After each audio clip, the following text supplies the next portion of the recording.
The church has always believed that baptism forgives sins and is necessary for salvation. However, while the baptizing of infants has always been a practice within the church, many chose to not baptize their children. For example, Augustine, Jerome, Ambrose, and other prominent early church fathers were not baptized as infants, and some, sadly, use this as a reason to not baptize their children today. God forbid. So the key question is why? Why weren't they baptized as an infant? It's actually easily explainable.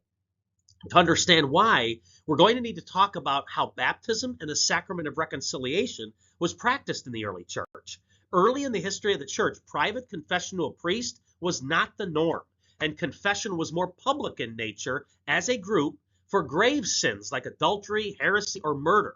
The process involved public admission of the sins, a period of penance, and eventual reconciliation with the church, where the bishop himself pronounced absolution on behalf of the entire group. It was a very rigorous process. For instance, 10 years of penance for having an abortion was common in the early church. As a result, many considered these public confessions as a once-in-a-lifetime opportunity to be absolved of mortal sins. So, what does that have to do with prominent church fathers not getting baptized?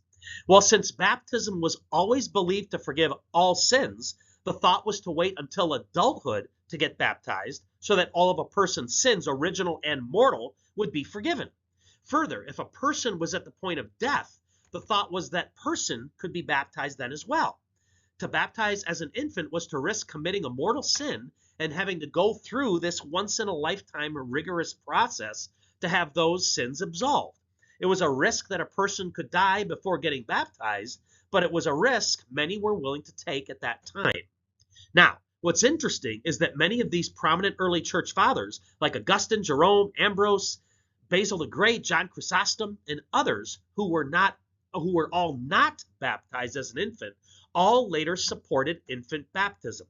Augustine believed that infant baptism to be both necessary and apostolic, while John Chrysostom stated that salvation is not dependent on the intellectual capacity in arguing for infant baptism.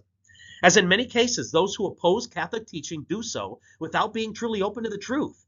Where they see something nefarious or erroneous as just them being blinded by their bias. Hopefully, this short video will help you address this concern if it ever comes up.